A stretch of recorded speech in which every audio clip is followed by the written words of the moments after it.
That's exactly how I view it. Is that a behavioral scientist and really research as a whole should start before the product development cycle and then remain after the product ships.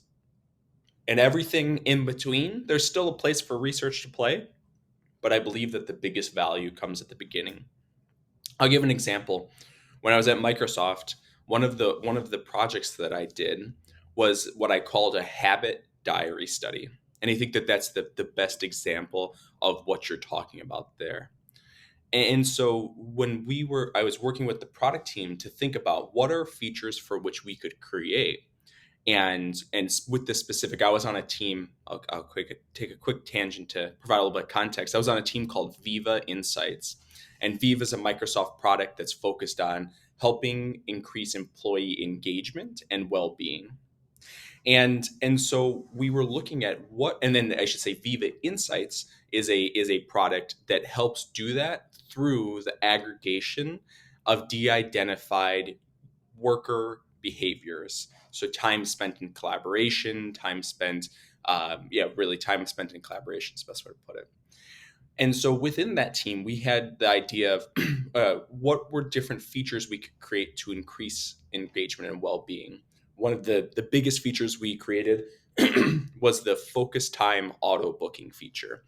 For some people who are familiar with Microsoft Teams, you may know it as My Analytics, or Viva Insights. It was what it was rebranded to recently. But this all being said, we were left with thinking, what are different features that we could create that would help with that mission of engagement and well-being? And there's a couple ways to approach that. One is to just go out and see what features that users are requesting, saying, "Hey, I like this idea.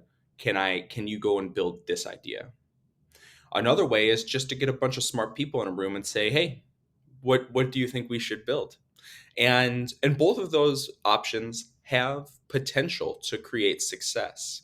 But for something, especially like the problem that Viva Insights has of trying to really change employee behavior in a positive way, you need to go deeper. You need to go earlier than even thinking about the user of your product, and instead think about the worker in the world of work. And what I mean by that is you need to think about, how do people actually approach their work? What are the problems that they may have within that work? And then what are opportunities for which features can be built to connect into whatever problems or habits that they're experiencing, habits that they want to increase, habits that they want to decrease.